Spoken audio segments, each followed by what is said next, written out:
మనము హర్నియా సర్జరీలో ఇప్పుడుండే recommendation is always 100% mesh use చేయాల్సిందే. ఎందుకంటే మనకు మెష్ వాడడం వల్ల మనకు డబల్ సపోర్ట్ అంటాం, ఏమంటారు, స్ట్రెంథనింగ్ ది మజిల్స్ అంటని. So mesh is a permanent usage.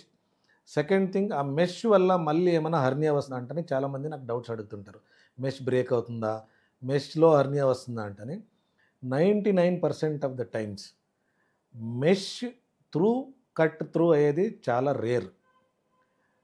Para mesh hernias అంటాం. ఎక్కడెక్కడ మెష్ మనం ఫిక్స్ చేసి ఉంటామో హోల్స్, ఇది ఆ ఏరియాలో హర్నియా వచ్చే ఛాన్సెస్ డెఫినెట్గా ఉంటాయి. మెష్ త్రూ హర్నియా వచ్చేది చాలా తక్కువ. ఎందుకంటే మనము 2 డిఫరెంట్ కైండ్ ఆఫ్ సర్జరీస్ జరుగుతుంటాయి. ఒకటి లాప్రోస్కోపిక్ హర్నియా, ఒకటి ఓపెన్ సర్జరీ. ఓపెన్ సర్జరీలో మనం 2 కంప్లీట్ క్లోజ్ చేసేసి దాని మీద మెష్ ఫిక్స్ చేసాం కాబట్టి మనకు దాని త్రూ హర్నియా వచ్చే ఛాన్సెస్ ఆల్మోస్ట్ జీరో. పారా హర్నియా మెష్ రికరెన్స్ ఛాన్సెస్ ఎక్కువ ఉంటుంది. మెష్ ఒకసారి ప్లేస్ చేసామంటే అది పర్మనెంట్ బాడీలో ఉండిపోతుంది. ఇనర్ట్ మెష్ అంటాము, ఏమీ ప్రాబ్లం ఉండదు.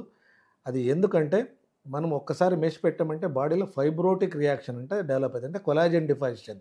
సో మర్జ్ అయిపోతుంది మజిల్స్లో కానీ లేదా షీత్లో కానీ. సో కాబట్టి మెష్ పెట్టిన తర్వాత మెష్ తీసేది ఉండదు. Second, mesh through hernia chances చాలా తక్కువ.